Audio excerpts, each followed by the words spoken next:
Good morning, and for those of you who are watching, welcome to 2021. By the time I get this video up, it will be the new year. So here's to hoping that our new year will be happier and more prosperous than 2020 was. So I want to kick off the new year by sharing a skill I have that has been really relaxing and stress relieving for me, and that's knitting.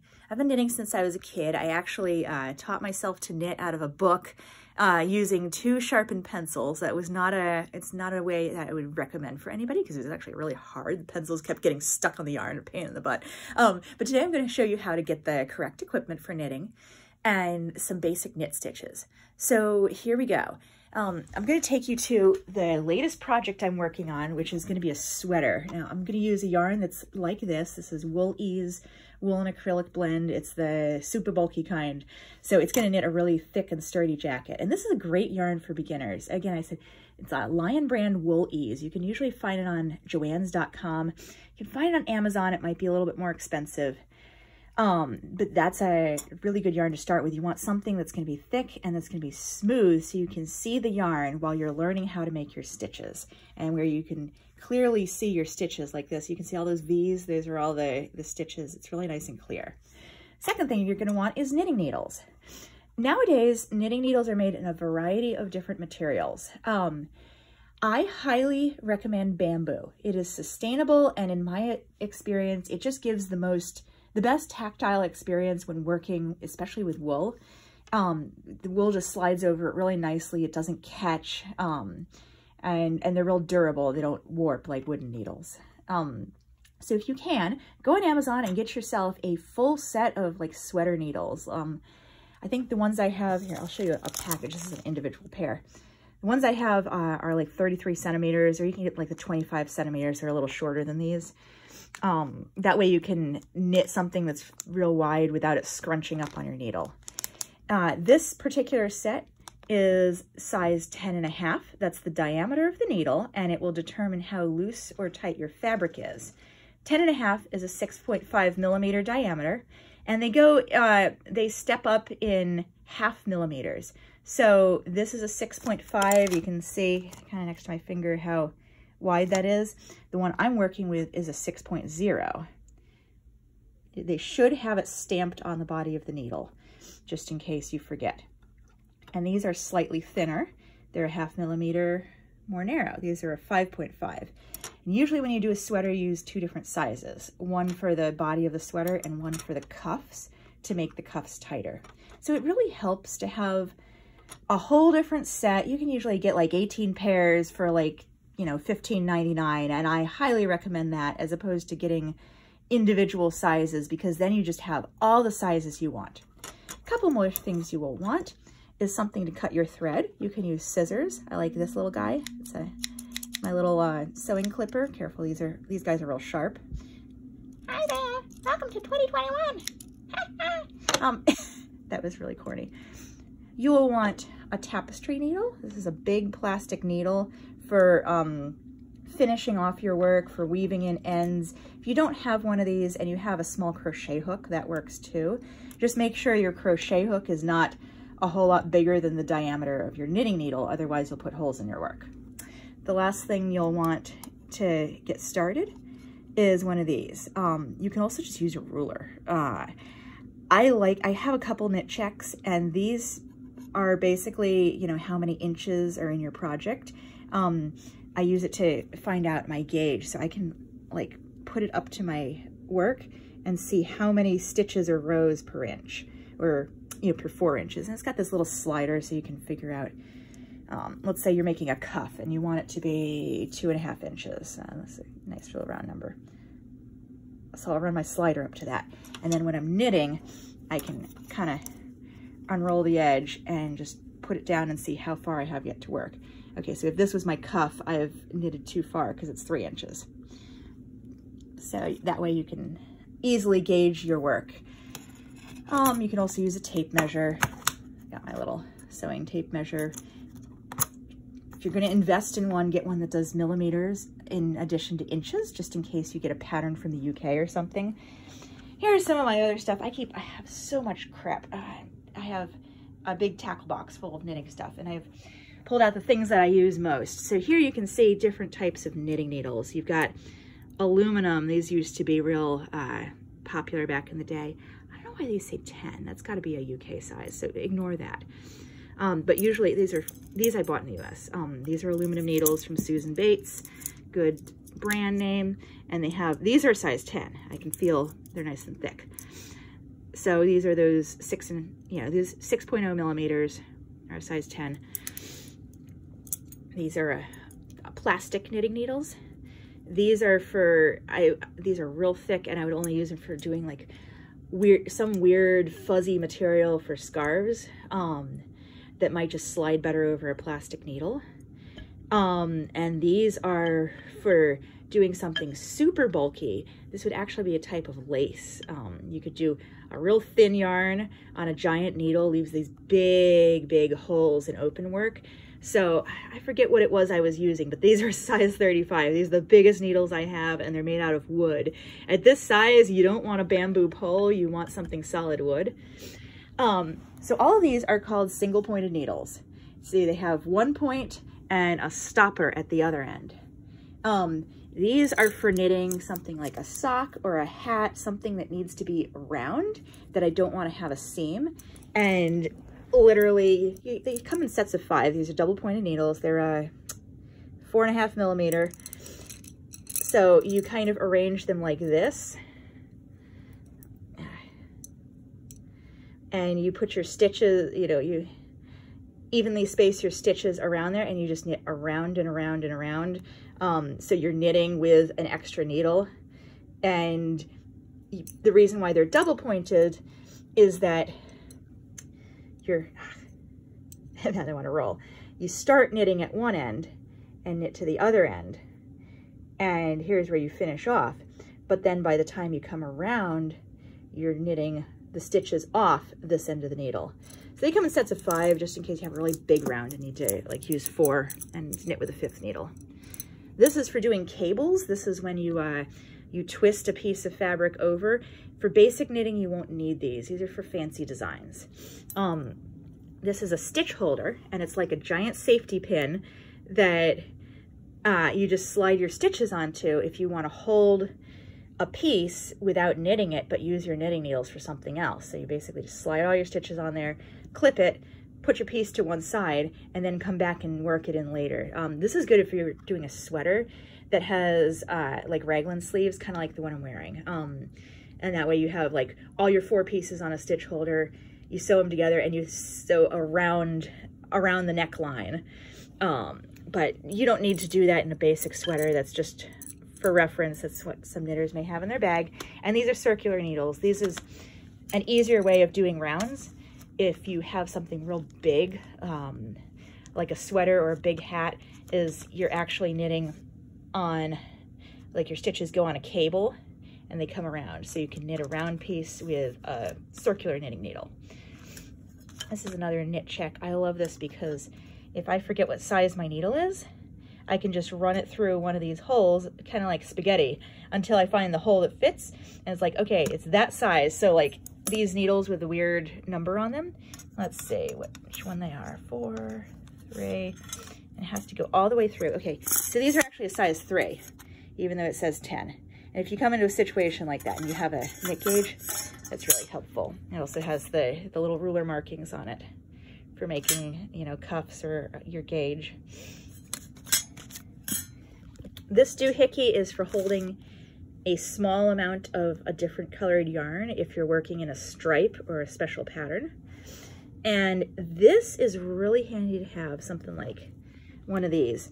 This is something that you can use a cork if you got a real small sharp needle. Put it on the end, or cap it with a rubber cap, and you can find these in the knitting section of craft stores. Or you can just Google needle caps. So it's a stopper. And that way it keeps, if you put your project away, it keeps your stitches from sliding off the needle. This one's great because if you're in the middle of your project, it has 2 holes and you put both needles through. So that way you save your work and nothing slides off your needles and you don't drop stitches. And this is great for keeping track of your rows. It's called a stitch counter, and it slides onto your needle. And you can, every time you do a row, let's see if I can do this left-handed. Every time you do a row, you just move it. There we go. Well, I got it upside down, but you see, it's kind of like one of those little Geiger counter thingies. I don't know what you call it. And this is just a little ring that I can kind of pop onto my yarn and thread through my work and have it hanging off my fabric. And that way I can mark a certain row or a certain stitch that I need to count from. So a couple little odds and ends. None of these items are things that you are going to need when you're starting out, except maybe a cork or some doohickey to put on the ends of your needle, help you save your work. So let us get started. You can tell it's the coronavirus pandemic because I'm about to use a mask as a sling to kind of hold my phone up here around my neck while I knit. Bear with me. I'm like tightening this little sling so that I can video while I sit down and knit with this. And now I'll show you how to cast on stitches.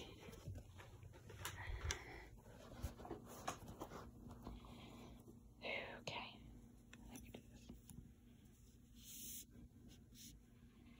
Let me grab my other knitting needles, actually. That way I can have a fresh piece of work.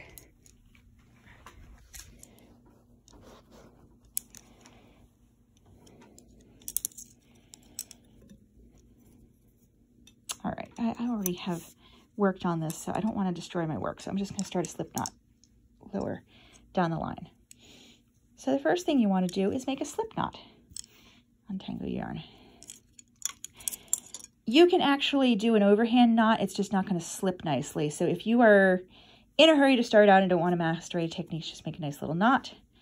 Put it around your needle and make sure it is loose enough that you can stick 2 needles under it without anything being real tight. But, you know, it needs to be kind of snug around that. So one of the important techniques with knitting is your tension.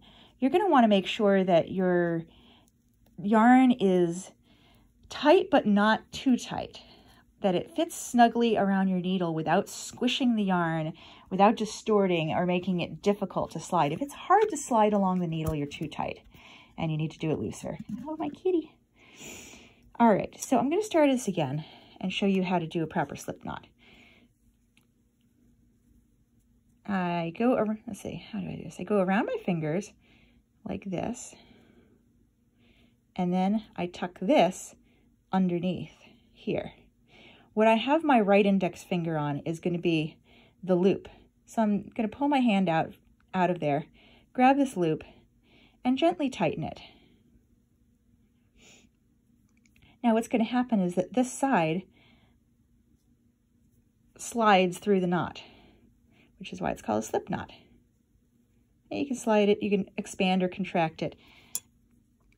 Put your needle through that any which way, and slide gently until the loop just rests casually around your needle. The piece that is in your right hand is what you're going to start casting on with. So, first stitch. Take your right hand needle and slide it from below to above through this loop. Your needles are going to end up crossing because of the angle you're at, but if I was at a different angle, it would be like this, so the needles are parallel. Slide the needle under the loop.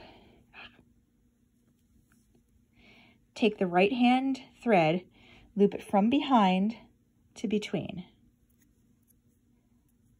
Around from behind to between. Your right hand needle is always going to be behind your left hand needle, crossed. This position is what we call knitwise. So, one more time. And I kind of hold I sort of flap my index finger out to hold the tension as I'm grasping the yarn. So, I run it around from behind to between.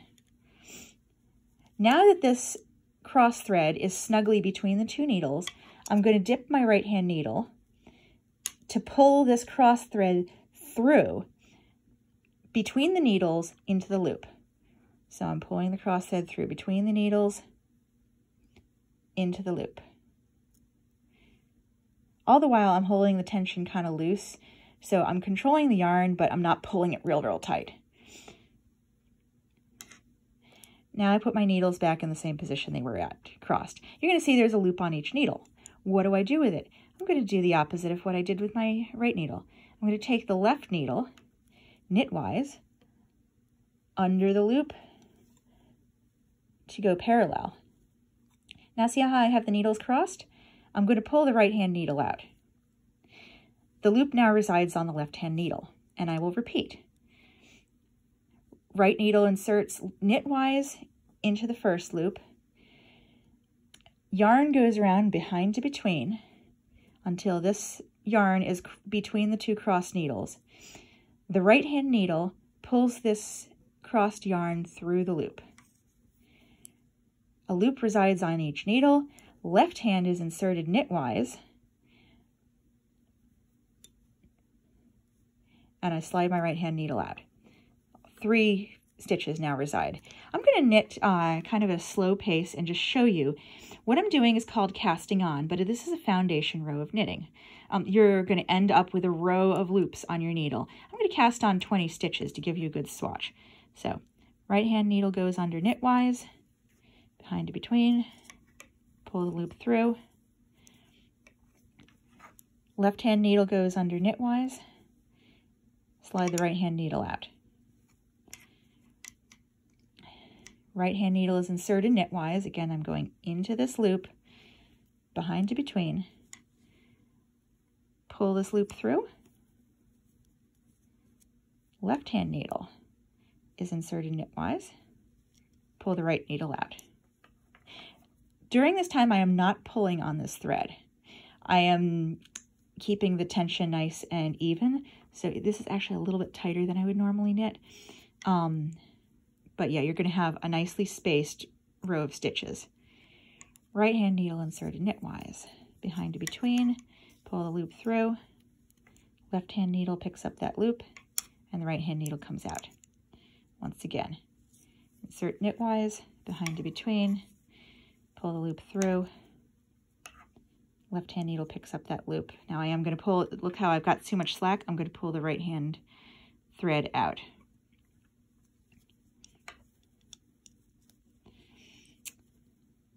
From now on, this right hand thread is going to be your working thread because this is just going to be dropped. You're never going to work with this again. In normal knitting, this is actually just going to be a little tail, and you would cut this. I don't want to cut it because I've got my other project attached, but this is just to demonstrate. Let me do 20 stitches for you.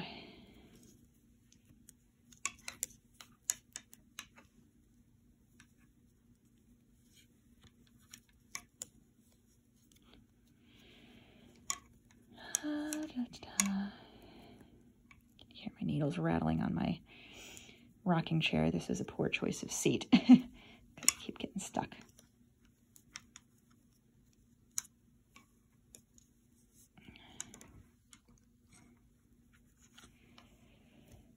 Normally I'd go a little bit faster,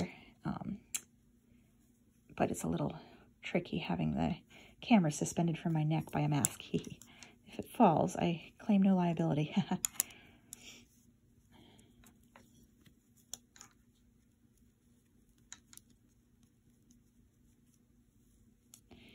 If you're watching this video on Facebook Live, take note of the timestamp, and if you have any issues understanding what I'm doing, please let me know, and I will be happy to clear them up in the comments.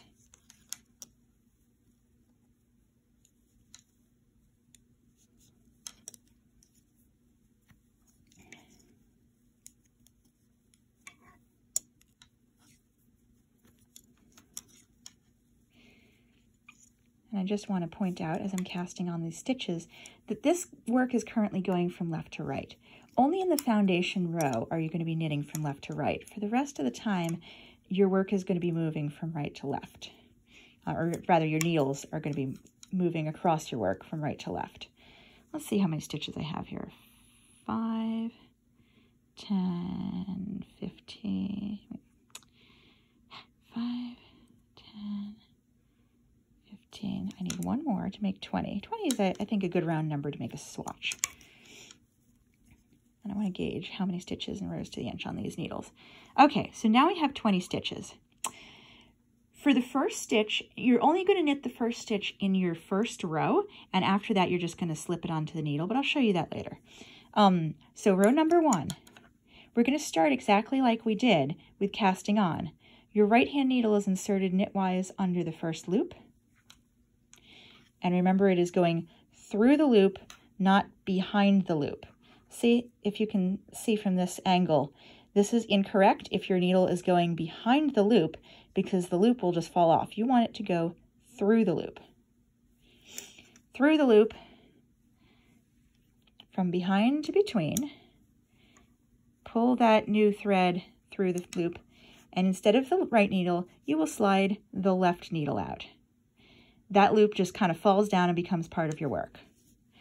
And the loop remains on the right hand needle for the rest of this piece. Insert knitwise, behind to between, pull the loop through and slide the old loop off the left hand needle. Insert knitwise, behind to between, pull the loop through, slide the loop off the left hand needle. I'm going to repeat this to the end of the row, and you can too.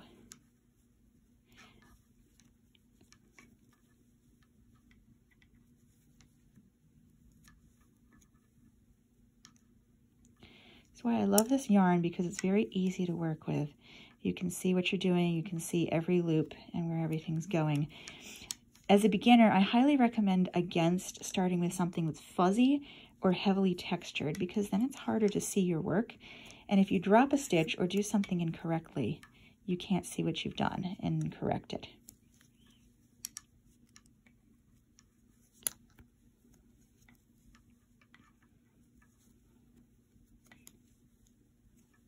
If you're doing this right, you should look around along your needle, kind of pull this back with your thumb, and you're going to see a row of little V's underneath this stitch.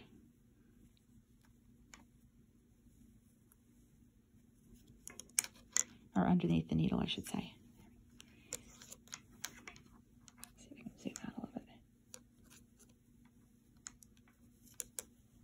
Pull this off my ball a little bit, get some slack.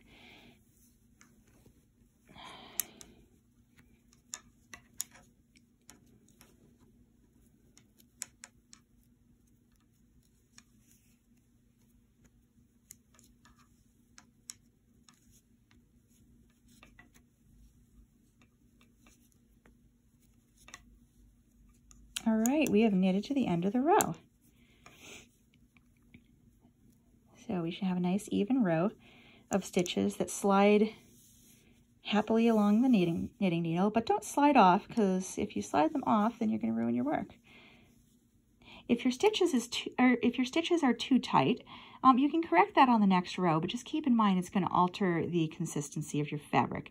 If your stitches don't want to move, like if it's real stuck, then you're knitting too tightly and you need to decrease your tension. For the second row, we're going to turn the right hand needle around. You should now have a row of little bumps facing you. For your first row, you'll see that there's your cut tail at the bottom and your working thread at the top, which is attached to the first loop that you see on the left hand needle. For every subsequent row after that first row, you're going to do something I call slipping the first stitch, and it creates what is known as a knotted edge. The reason why it's called a knotted edge is because the edge, if you're just doing knit stitches, forms knots, like a little bump on the end of each row. And it creates a nice consistent edge that is easy to sew through. Here's the technique, and it's really easy. Instead of knitting the first stitch, you insert your needle knitwise.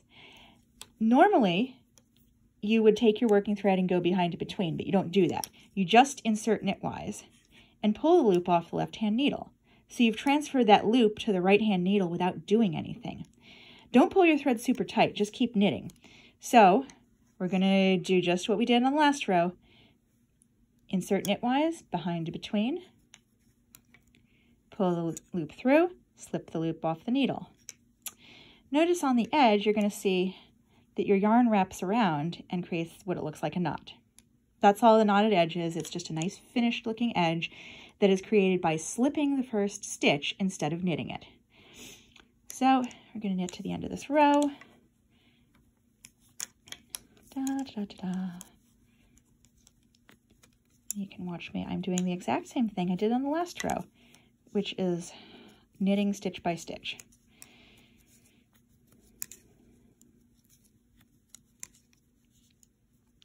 Notice the fabric is, you know, creating kind of these bumps. Now you can see the bumps on the opposite side from the last row. And we've got a little bit more accumulated than we did before because we've done a nice full row, and this is going to be our second row.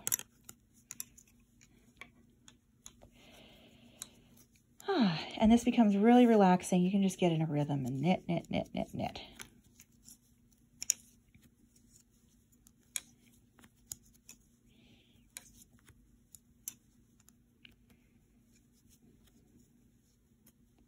There we go. We've knitted 2 rows. Now I want to show you the fabric that we've created. What you see coming off this needle, see that row of loops or that row of bumps? That is the evidence of the previous row. Now if you flip this around, as we are going to, you'll see this is the evidence of the row we just did. So row number 1 is visible over here as bumps. Row number 2 is visible on this side. Every time you knit stitches off, you know, from right to left, you're going to have an indentation with little V's on the right side, the facing side, which is what you can see at the bottom here, and a row of bumps on the back side. This is really important because there are only 2 stitches, and I've just taught you one, so you know half of knitting already. The knit stitch, which I just taught you, makes the V's on the front side and the loops on the back. But the purl stitch, which I'm about to teach you, does it backwards. So instead of these V's, instead of the bumps being on either side as you knit back and forth, the bumps will be basically kept to one side only. So without further ado, I'm going to teach you the purl stitch, and that way you can do a nice smooth stockinette pattern, kind of like you can see in my work here. In fact, this is actually a better way to show you. So let me show you where I've been knitting for a while. This is stockinette pattern. It's nice and smooth, as you can see. All the V's are on one side, and all the rows of bumps, the zigzaggy bumps, are on the back side. That is because the stockinette pattern is created by knitting on one side and purling as you go back. Knit, purl, as you're switching your needles every time you finish a row. So,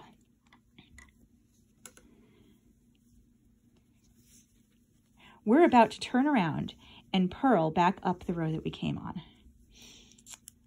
This will place the V on the back side and the bumps on the front, right up against these bumps from the previous row. So we're going to have a double row of V's and a double row of bumps, and if we keep knitting that way, it'll be stockinette pattern, which will be nice and smooth. So instead of slipping the stitch knitwise, we're going to do something different. We're going to hold the working thread in front of you, pull up a little slack from the ball of yarn, and try not to drop my camera. Let me show you this again where you can see. There we go. All right. So we've just turned our work. The work on the needle is in my left hand, and I'm going to take my right hand, and instead of inserting the needle knitwise, which would run the needles parallel to each other, I'm going to insert it purlwise. Purlwise has the needles together, and you're inserting it through the loop like this. While you're doing purl, your working thread needs to be in front of your work. If I was doing it knitwise, see where my finger is? I always I always flap my index finger through to control the tension. If I was going to knit, I would go like that. The working thread goes behind. We don't want to do that. So instead, I have the working thread in front, needle comes from behind. Needle comes from behind the working thread, goes up through the loop.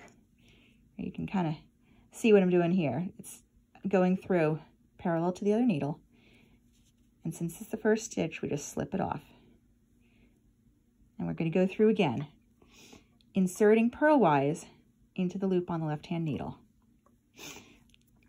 Now you're going to take your working thread, which is now in front of your work, slide it up parallel to the needle, behind, let me give you a better angle, good camera angle so you can see. You're going to loop your thread behind this needle, around from above and behind, like this. See where my finger is? That's what your thread is going to do.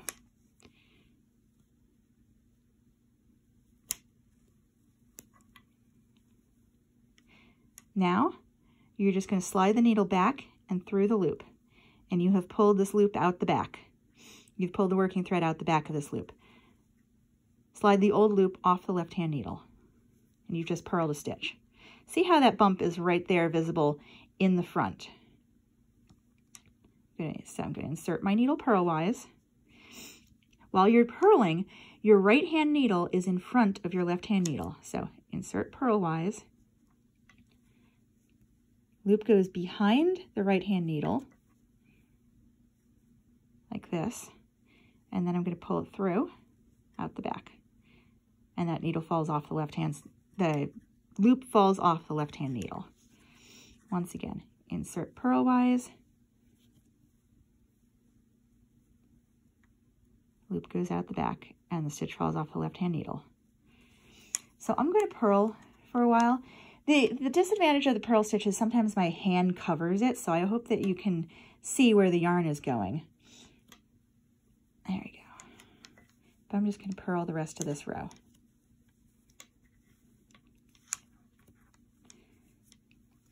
When you knit in stockinette pattern, you are knitting one row, knitting the front row, purl the back row. Knit one way, purl back the other way, so to speak.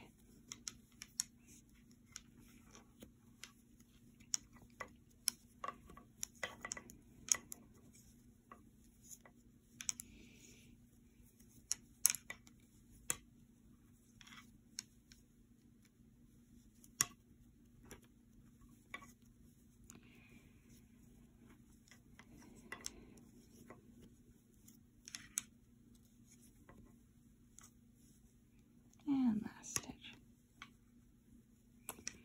All right, turn my work around.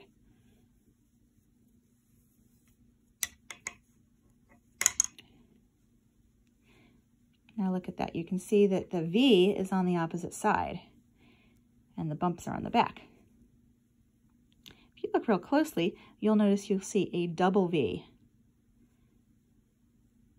under each loop. The double V is 2 rows. Each V, or each row of V's is a row, and the double V is 2 rows. So we have a knit row and a purl row. We're going to knit this way because the V's are facing us. Slip the first stitch, knitwise, and knit.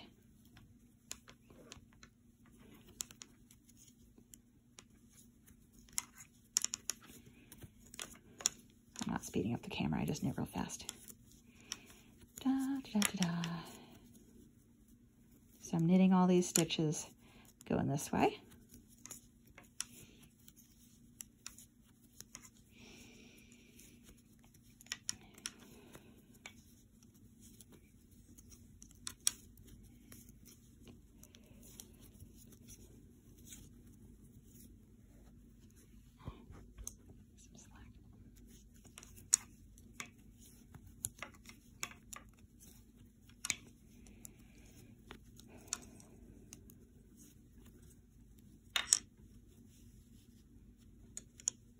And if you pull this down, you can see there are now 3 V's. Can you see the third V at the bottom? 1, 2, 3. That is 3 rows in stockinette. Turn it around. This is the purl row.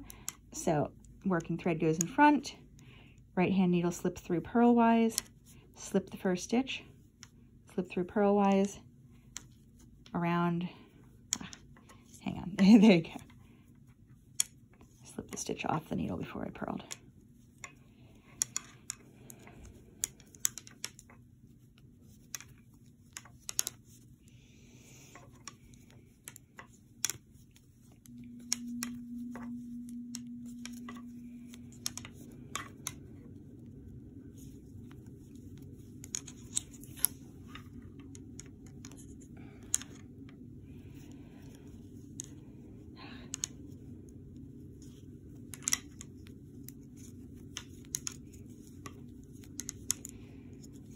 like I said, if you're knitting a big project and you're doing this, you can just sit here and watch TV. Once you have really learned how to knit to the point where it's just muscle memory, I don't even have to look what I'm doing.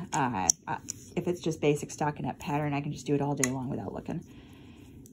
Okay, so we've got a good, we got a fair amount here now. Now we have 4 rows. 1, 2, 3, 4 V's. Sometimes people find it's easier to count your rows if you switch it around and you count the rows of bumps because you've got zigzag rows. So you got stretched out a little bit.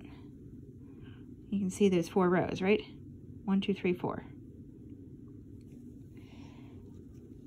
The last thing I'm going to teach you is how to bind off your work.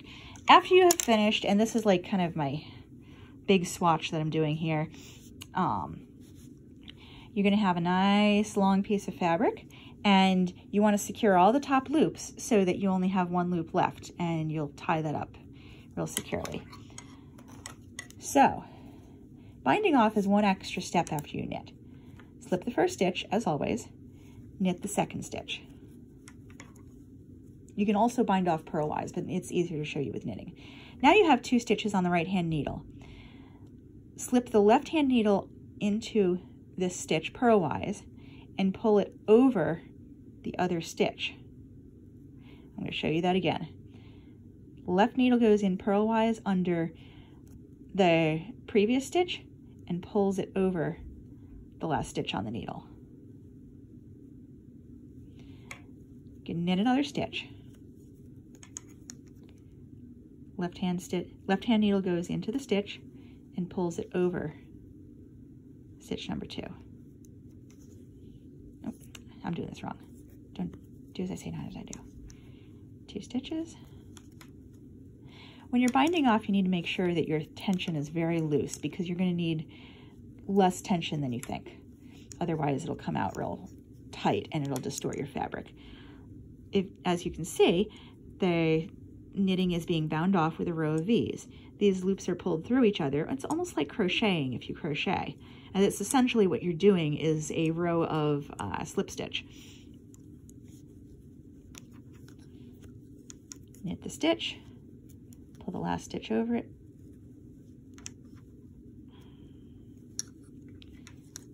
knit the next stitch, pull the last stitch over it, and I'm just going to bind this off real quick to show you.